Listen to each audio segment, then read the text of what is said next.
Hey, USU listeners, it's Julie, and you guys are in for a humongous treat today. We are going to be interviewing, you're going to get to know one of my favorite people. Amber is so big hearted and just fell in love with her at first sight. I want to tell you all about her so you can fall in love with her too. Amber Vilhauer is an online digital marketing expert who supports authors, speakers, and coaches to establish a powerful, integrated online presence that gets results and empowers them to make a difference in their industry. Since starting her company, NGNG Enterprises, standing for No Guts, No Glory, I love that, in 2007, she has spent her career impacting her community and building strong strategic alliances with industry leaders and game changers across the web. Amber has supported more than 1,000 of entrepreneurs on 6 continents to get results. She is the launch manager behind several #1 best-selling books, including those from Mark Victor Hansen, Brendon Burchard, Bill Walsh, Adam Markel, Lisa Nichols, and Les Brown. Holy moly. Working, working one-on-one with each client, Amber and her teams have created more than 500 WordPress websites. Amber knows how a website needs to function in order to generate sales, build a fan base, and attract long-term clientele. She works with clientele to build a strong branded social media presence, coaches each client on which manageable actions will help them achieve their online goals, and then walks them through exactly how to do it. You can learn more at ngngenterprises.com. We'll have that in the show notes. She's amazing. And let me just say to you, she is also a badass female entrepreneur and mom of the cutest little boy. And I'm just so honored to have you here today, Amber. I adore you, and this is such a gift. Well, talk about love at first sight. That is how I felt about Julie as well. Immediately impressed, high intellect, huge heart, incredible presence and energy. And so I've been looking forward to this since we booked it. And it's like, I'm giddy. I'm like one of those like high school girls about it. Well, it's mutual. So for those who might tune in later to YouTube, because we always post it both the audio and the visual, I can't stop smiling. Like my cheeks are already hurting, which tells me we're both like, all right, Permagren, this is going to be a great conversation. All right. I want to just like dive into the deep end with you. I know a little bit about your story. We've talked before. Just, what I think can happen is you've been so successful. You're so awesome at helping people to collect and connect in the online world. I can speak, and develop that personal connection. You've done so much for so many huge authors and entrepreneurs. I'm curious, though, to kind of get the story of how you've become, as I call it, your USU, even, what it looked like way back when. Were there any struggles? Like, how did you get to where you are? Because I think it can seem sometimes like, oh, that person is flying high and doing awesome and never struggled. And it's like, no, I have a feeling you've had some struggles before. just one or two. Yeah, something that I really learned in my 20s is that the grass is not greener on the other side. Yeah. And I am grateful, deeply, deeply grateful every single day of my life, Julie, because of what it took to get to this point. Yeah. I actually grew up in an incredible family unit. My mom was a single mom. I was close with my dad. They were good at co-parenting. I went to a top private school in Tucson. I mean, I really feel like I was set up for success. I had everything going for me. I have an older sister who casts a very large shadow. Big personality. She was like the star child. Her room was always clean. She had a bunch of friends. She was the straight A student. She was Miss Teen Arizona, for crying out loud. Oh my God. So growing up in that environment, I naturally took a back seat, and therefore I didn't have much of a voice, and I became a pretty quiet person. And that was status quo. Nobody really ever thought anything was wrong. I was just very quiet all the time. As an observer, you really get to learn a lot about life and human behavior.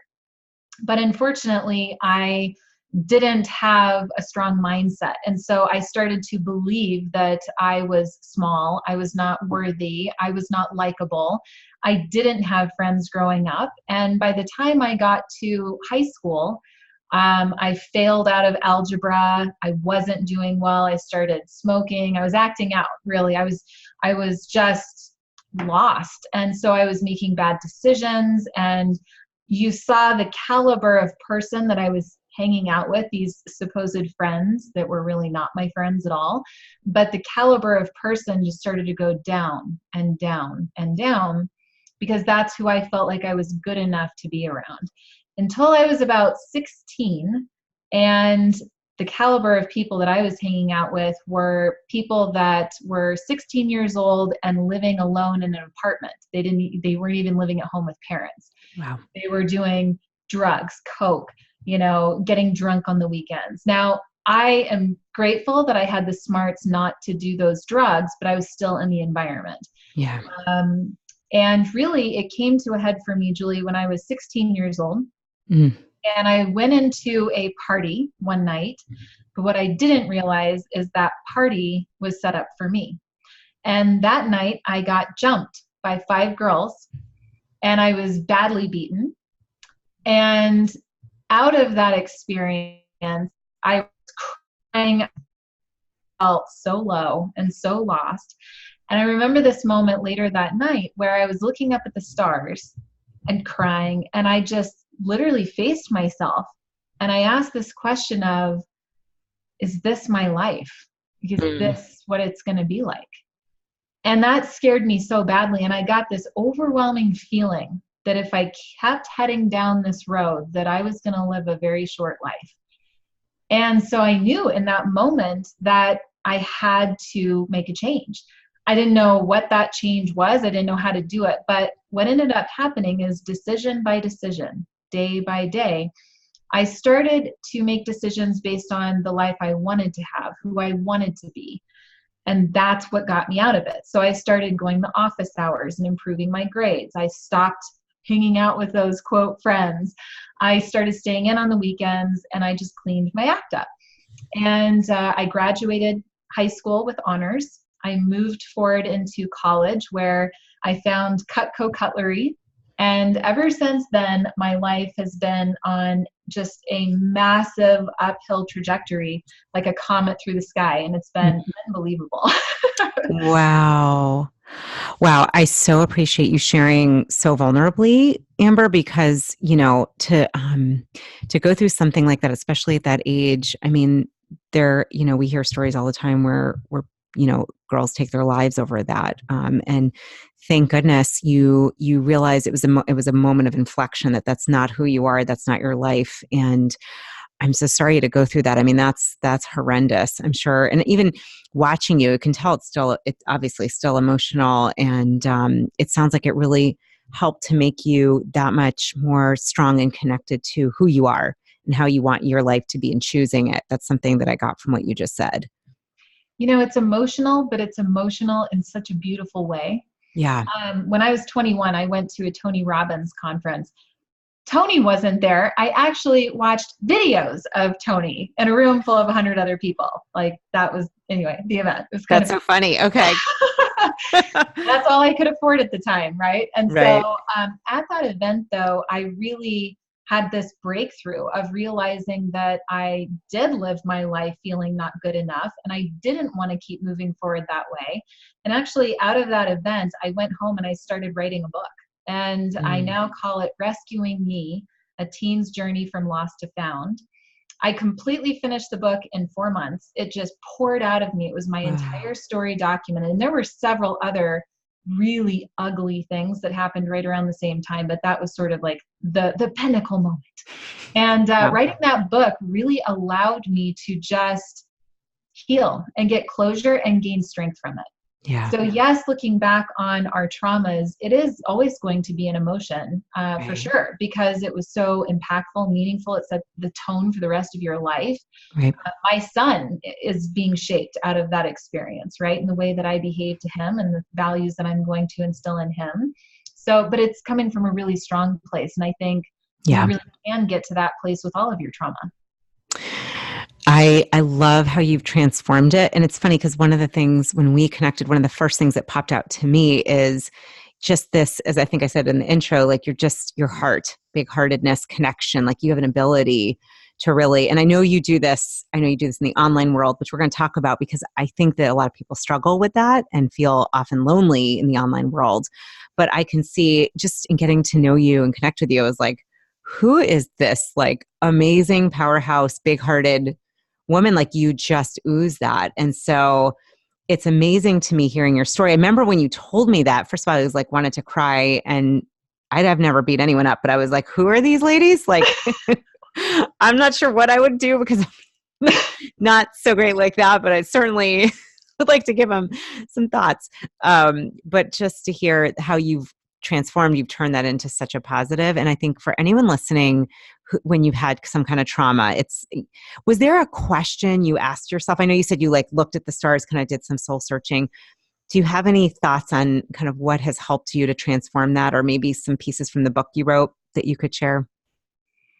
Honestly, for me, I think and I still do this today, actually. Like if I have this vision for the future, it can feel really overwhelming and scary for me. Yeah. So I might have a sense of where I'm headed in general, but otherwise it's just the decision making that happens in the moment every day. Yeah. Every day we have a zillion decisions that we're making. Yeah. This morning was a perfect example. We're at a time of year where it's getting dark. It stays dark later and later in the morning. Yeah. And my alarm goes off at 4:45 in the morning. And Woo! of course I didn't want to wake up at 4:45 in the morning. Who in their right mind actually really gets excited about that? Not me, anyway. Yeah. Nope. I'm not one of those yet. But in the moment, I had a decision to make, right? You can hit snooze. You can say, oh, I don't want to work out today. I'll just push it off till tomorrow, whatever. It's always in every moment we have decisions. But man, I popped out of that bed and I got into the gym and I had my workout and I had some me time, and it set the tone for the rest of my day. Yeah. So you have decisions to eat that cookie or not, or decisions to make somebody feel amazing and empowered and beautiful and intelligent and special and rare, or you can make them feel ordinary, like they don't really matter, or they're just in your way, right? It happens constantly. And unfortunately, we're not conscious of most of the decisions that we make. But I always, ever since that moment when I was 16, I've always challenged myself. How can I do better? How can I serve others? And the last thing I'll say, Julie, is that I found that by really projecting outward and looking at the people in front of me, that's where I like to spend most of my time. So if I, in this moment, decide to make Julie feel like she's the most amazing person I've ever met, because she really is one of the most amazing people I've ever met. You're so kind. Love you. Right? Thank you. It's just a decision. And by making you feel good, guess what that does? It makes me feel good. Yeah. And so I want to feel good. I don't want to feel bad. I don't want to feel anxious, depressed, lonely, like a loser. I don't want to talk hatred to myself. Yeah. So if I just focus on you and I focus on making you feel good, I naturally feel good, and then we both win. Yeah. Maybe that's another thing that people can really start to adopt as well. I love that, Amber. And you said a couple things I think are such gems. One, this idea that, it's a choice. It's every moment, right? And these choices, which we think are fleeting, actually have pretty big impact. So like, not getting to the gym, that could turn into a week, 3 weeks, 3 months, 2 years. So getting that, without being too harsh on ourselves, but also being, really getting like it's a choice and it makes a difference. I love that example. And I love what you said also. To me, it's like, I could even see, whoever it is you're connecting with, whether you're in the grocery line and it's the checkout person or 100%. client or a friend or potential client, whoever it is, like really tuning into them. You are such an expert at that. And I would love to hear, you really are, you do it naturally and you are so authentic. That's what I want people to understand. What I love about you is your authenticity. That is like what also flies out of the screen. I don't know what you call it when we're talking and there's a screen. So it flies off the screen is we sense people, and it's, so much of communication is not verbal, and it's not what you're saying, but it's the way you feel, the way you're being, and you just have a huge heart and are authentic, and it's evident. Maybe I'd be curious how you, just weaving that into like what you do today, and how did you get into this world? I know Cutco is amazing. I feel like everyone that's come from Cutco is like fantastic. They just breed them. How did you go from there to what you're doing today? It's been such an incredible journey. And I'd love to say that I had this vision for what I wanted. I wanted to be a web geek. Like, no, that's not at all how it happened. In fact, Cutco in many ways felt like a surprise because up to that point, I had been bussing tables. The jobs that I had, I was in the background, I was in service, and I was the quiet one, right? So then I find myself selling knives and I'm going into people's homes. Like, what? Right. It takes So something to do that and be good at it. definitely felt like divine intervention. I'm not going to lie. But I showed up to this interview and they paid regardless of whether or not I made sales. The product spoke for itself. So I went through training. The training was fantastic. You didn't even feel ever like you were selling. And it was so smooth and so easy. And I did really, really well in that environment. It was very good training. And then they just had constant recognition and reinforcement. And honestly, kind of turned into a recognition and Cutco. And I thought, wow, if I do a good job, people tell me I do a good job. And that feels like really good. So I'm just going to constantly over deliver at every turn to keep impressing people. So I feel valuable. I mean, this is literally where it started.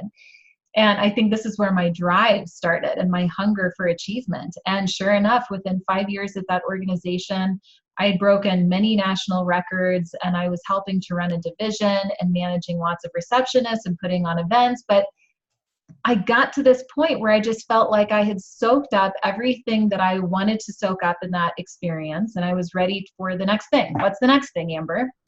And so I kind of another divine moment. I ended up getting this job, Julie, that was like 5 hours a week for this couple in Denver. And they just needed somebody to pick up their mail and walk their dog.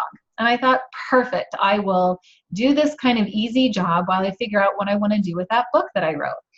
And on day one, they told me that they were putting on this conference in Denver, teaching entrepreneurs how to get money into their business and how to market online.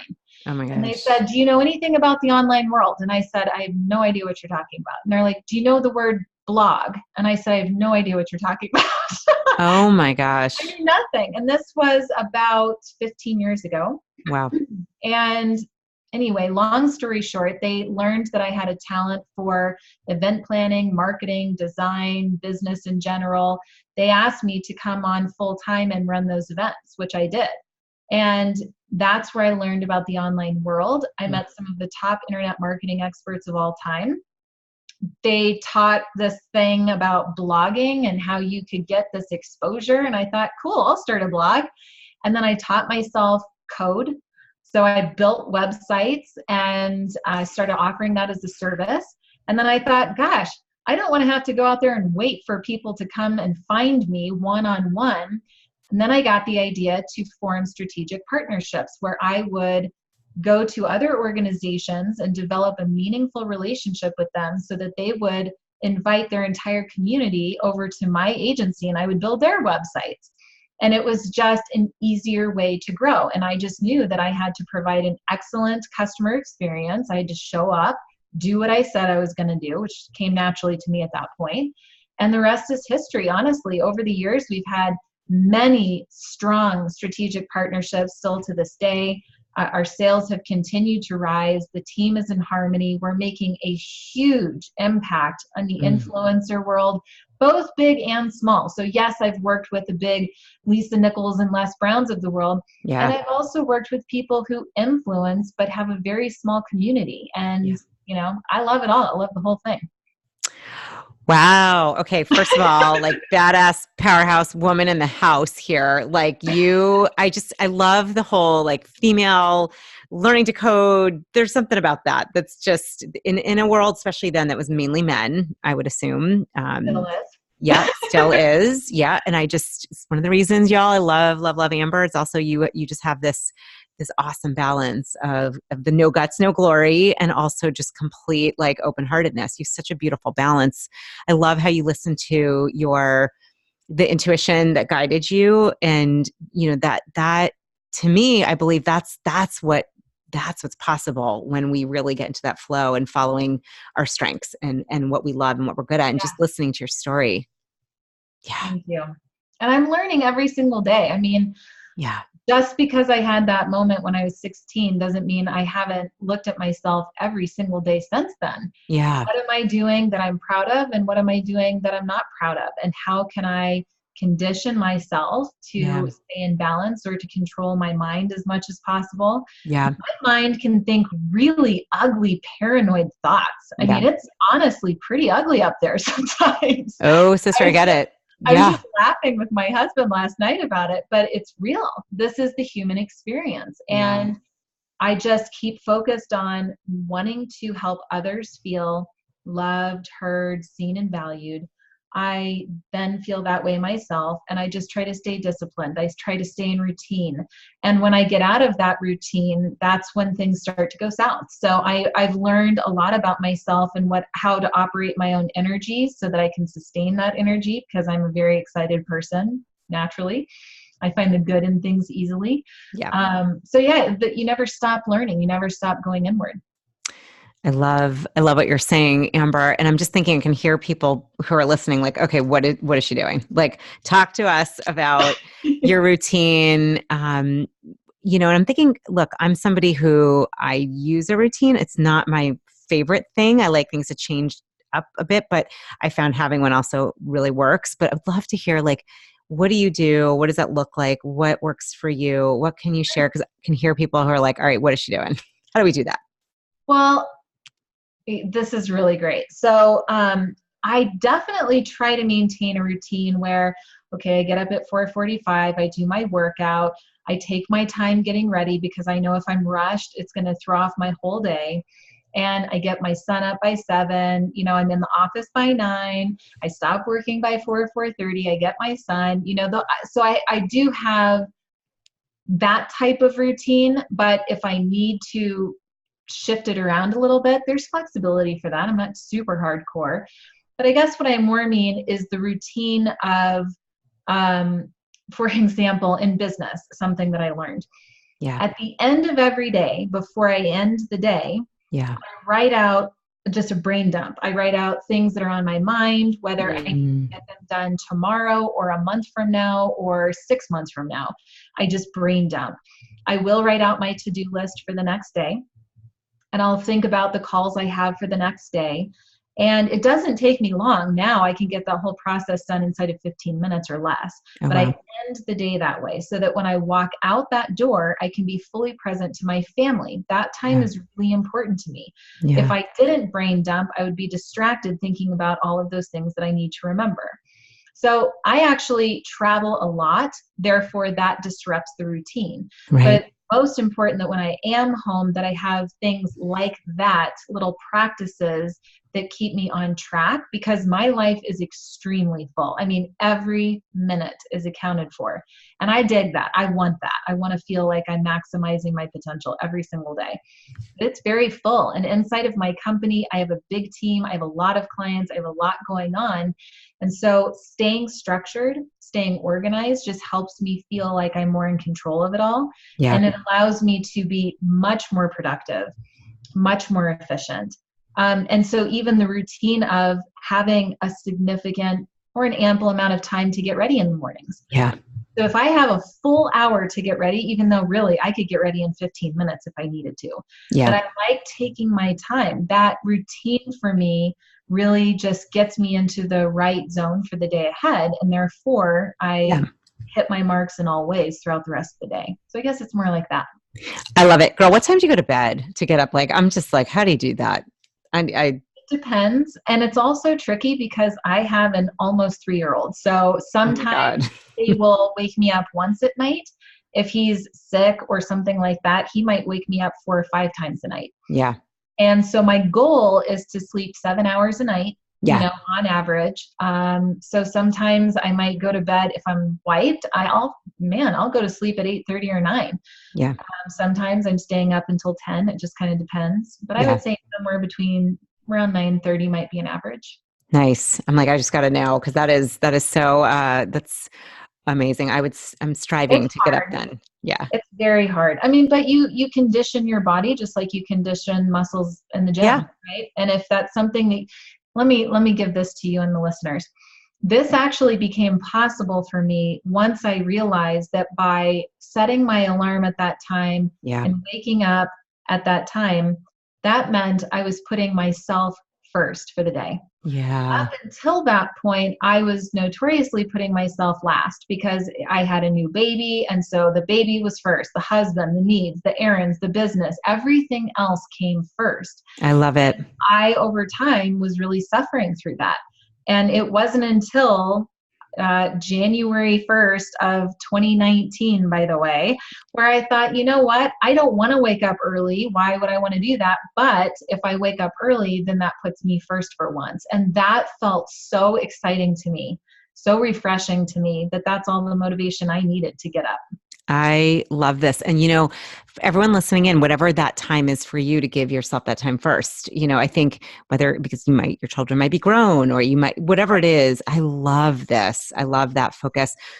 Before, I want to talk a little more about what you do, but beforehand, you were talking about, and I think this is really relatable, where our minds can be dangerous. And when you get those thoughts that start to say things that are not kind, I always love getting perspectives and ways of how you move through that, because I do think I don't know a human being that doesn't struggle with that around, it could be confidence, worthiness, making a mistake, whatever. It could be anything. But what do you do? You're such a wise lady. I'm like, what does Amber do? And now I'm like, all right, Amber, tell us what you make to eat in the morning. I'm just going to like brain dump your brain.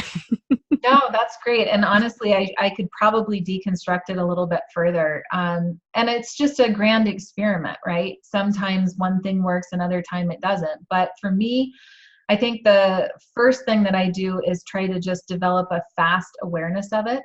Yeah. Because if you're not aware of it, it will just continue to grow in length. So it'll just like, you'll be obsessed with thinking about how fat you are, or how, you're getting gray hairs, or how, whatever, Yeah. whatever we think about ourselves, or how we really screwed up, or we're just not good enough, or, we're not spending enough time with the kid or the husband, or so much noise. So I think the first thing is that if I don't catch it early, it'll spiral out of control. I've really tried to cultivate a fast awareness of it. And if I catch it, I try to pivot and redirect as fast as I can, because I know it's not productive thinking. Because look, I'm crushing it right now. How could I possibly get down on myself for not being enough for my family, when really, I mean, I am like, there's not a single moment that is not spoken for in my day. So what more could I ask of myself, seriously?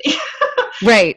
And I so believe you, by the way. Yeah. I think part of it is debunking that, right? If you can find a way to prove that that is total, utter BS, then you won't spend time thinking about it anymore.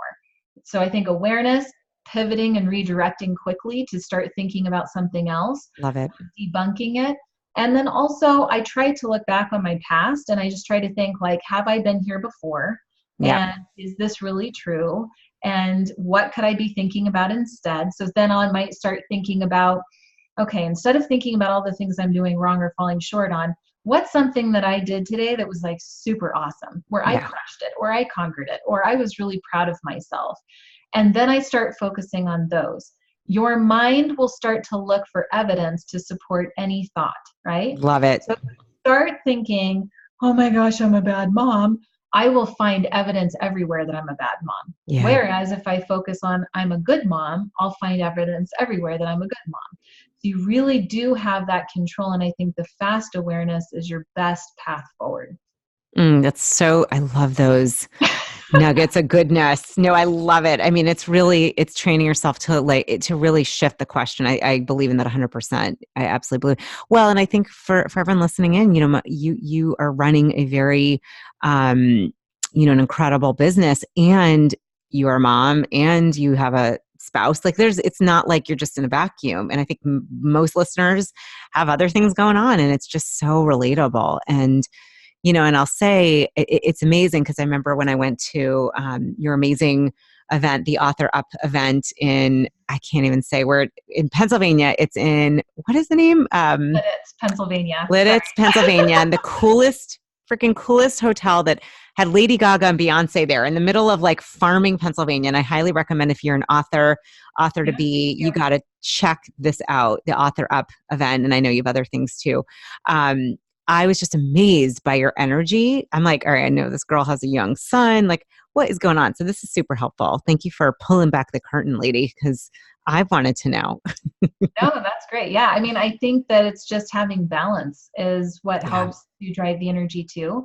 Yeah. And so I really do have focused present time with my son. I have self-care time. I have time where I'm going a million miles an hour in my business, but I love that. And I've learned how to get energy out of what I'm doing, right? Yeah. So even in this moment, I'm getting such good energy from you, right? And that's going to fill me up and get me through the rest of the day. So Yeah. you could look at every experience as one that gives you energy or drains your energy. And I just keep trying to focus on the things that are going to, give me enough energy to sustain everything I'm doing. I love that. That's a great question. I believe in that, to ask yourself what you just said. So for what Amber just said, a little recap, it's like, ask yourself, is this draining, or is this giving me energy or taking it away? And, what I think the goal is to, let go of things that are draining it, because we don't have time for it. We don't have time for that. We don't have time for it. Speaking of, I want to make sure to really talk about, what you're aiming to, if you were to like picture, your ideal, like the legacy you want to leave, like with what you're doing and how, no small thing, how you want to change the world, what you're doing. Just I'd love to, for everyone listening, to hear a little more about the ways that you make impact. You help, I know it's such a powerful level and way, helping people to connect more online, which is not always an easy place to do that. And then how you see yourself, you and your business growing to really leave a legacy. Just say a little bit about that. Well, what's I think it's funny, is that I never really took this business in the beginning all that seriously, because I thought, okay, this is a great business for now, and someday I'm going to have kids. And after they're in school, that's when I'm going to discover my second, much bigger career, right? Like that's going to be the one that I go all in on. And so now I have had this great business for 12 years. I've had the kid, and now it's like, maybe this is the bigger, better career. Maybe I've like always had it. It's kind of funny. I love it. And I guess that, something I've really been challenging myself on, Julie, is that vision for that legacy.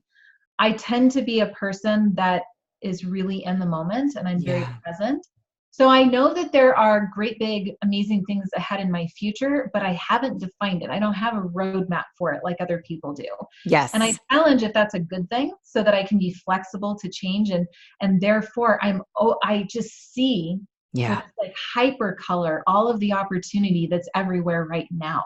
Yeah. And it's shaping where I'm headed. But I challenge, like, is that the right way to do it or not? And I think the answer is there is no wrong path forward, right? So in terms of my legacy, I know that a big part of my legacy is Clay, my son, right? And what I give to him. And so that's why I'm so focused on being present to him and nurturing him while he's young and wants me to nurture him. Yeah. So that's obviously a part of it. But in terms of my career, what I've kind of landed on is that I love being an influencer to influencers. Yeah. Influencers have so much on their shoulders. It's unbelievable. We look at, the superstars, the Julies of the world, or the Ambers of the world, or anybody, right? That's out there making an impact. And we think that they must have it all together, right? And they're at that status for a reason. But man, those people, they need love. They need support. They need guidance. They need to be recharged, right? Yeah. And they are trying so hard to hold up everything and keep all of the plates spinning. And so what I found is that I am a very, very good support to those influencers. And I can, support them in so many different ways. not just through like websites and marketing and book launches, but beyond that. It's almost like a therapy session in many ways. Yeah. Just making sure that they remember their power and their greatness, and that it's okay to feel drained. It's okay to feel challenged, and let's rebuild you so that you can go back out and be your most powerful self. That's all baked into everything else that I do. But the impact that I can have on the world by helping influencers be their best selves, oh my gosh, that's an unbelievable legacy. So maybe I can't map it to, I have 10 million Instagram followers, but I don't care about that. That's just a number. And I usually find that ego is wrapped up in that number, and I'm Totally. death of developing a big ego. So I'm perfectly content maximizing my talents and giving that to the people that, really are going to make an impact in so many different industries in so many different ways. Yeah. So I think it's all kind of wrapped up in that somehow.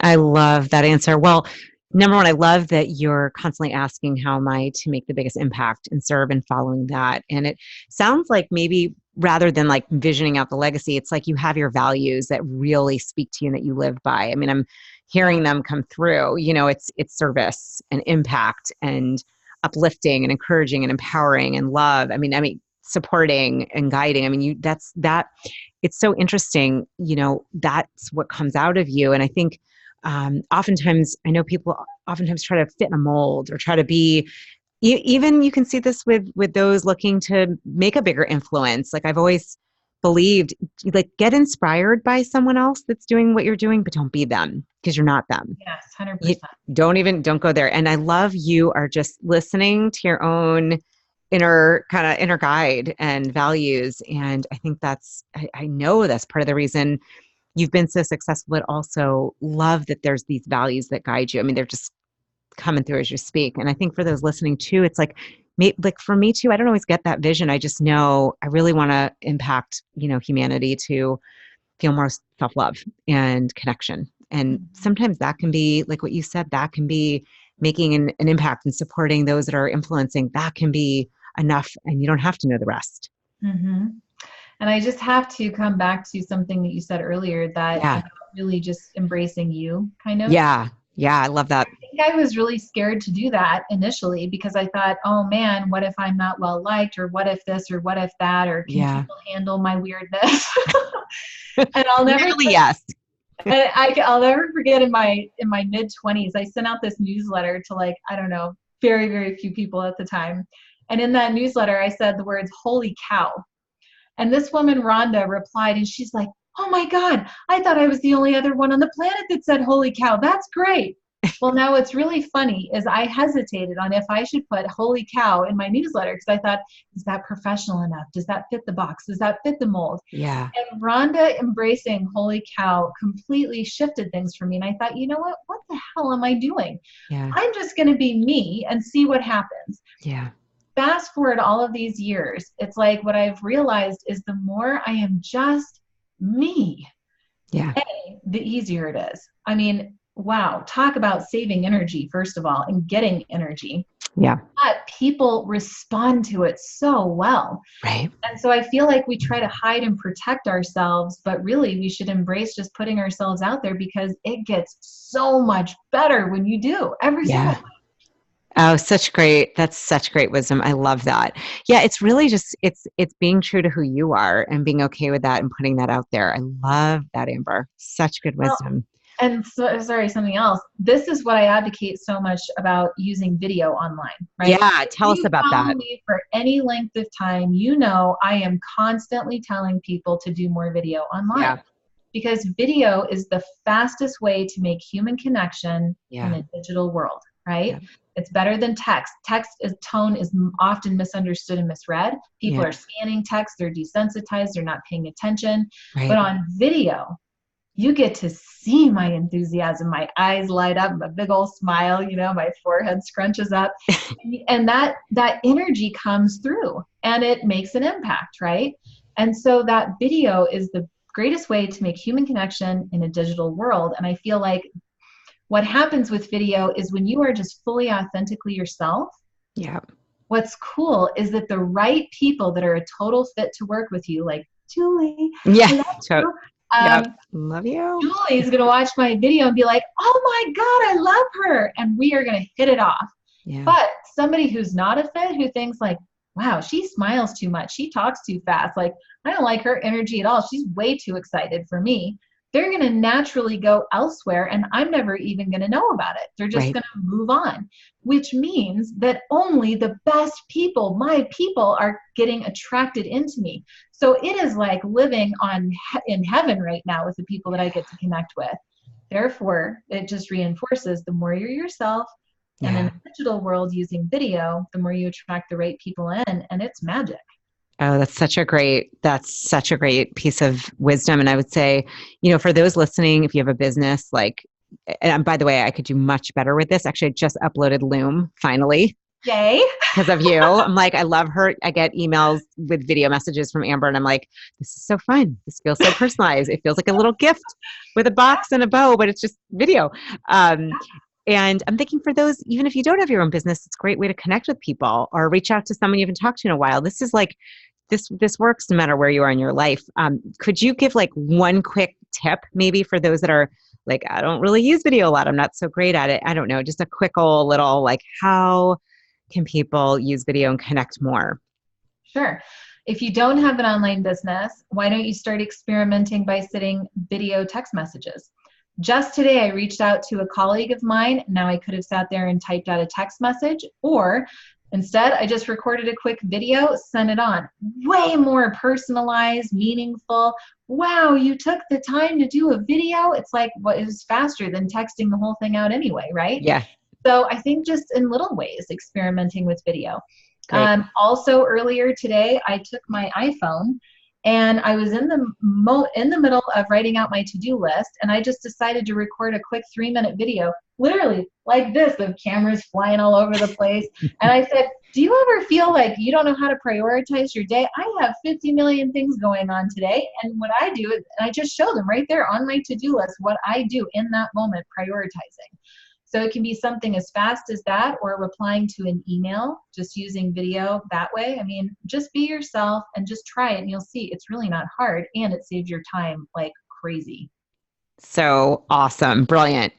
That is fantastic. And so Amber, people they're going to want to find you. How do they find you?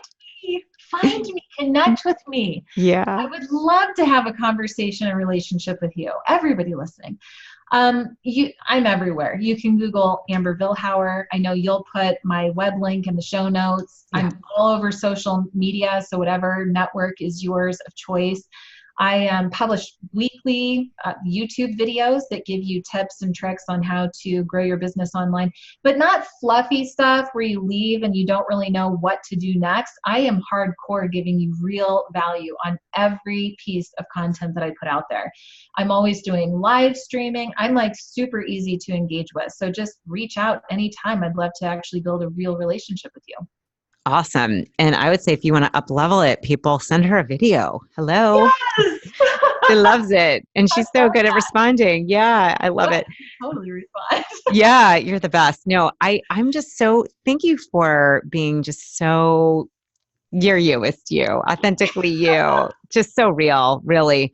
For me, just connecting, especially I think with women, but men and women together, just that being so fully embodying of who you are and being real, it's such a gift, and it allows and models for everyone else to be that way. And you do that, it seems effortlessly with such a big heart. And, I got to say, for those, like if you're thinking of launching a book or a website or anything in the digital marketing world, I mean, you are like beyond brilliant. Like, I cannot believe you taught yourself code. I have seen your work. I've been to your event. Like, you are freaking off the chain. Awesome. Thank you. So yeah, really, you guys, I'm not kidding. I wouldn't say that. No, I don't know what you're not good at, but right now, I mean, you're doing awesome. No, and I'm so grateful for you and to share yourself with everybody. And seriously, everyone tuning in, like, reach out. Amber is one of the most kind-hearted people I have gotten to know and meet and love. And I mean that. And I'm so grateful you got to be here today. This is so much fun. Oh my gosh, my cup is overflowing. Thank you. So grateful. So grateful. Well, the feeling is mutual.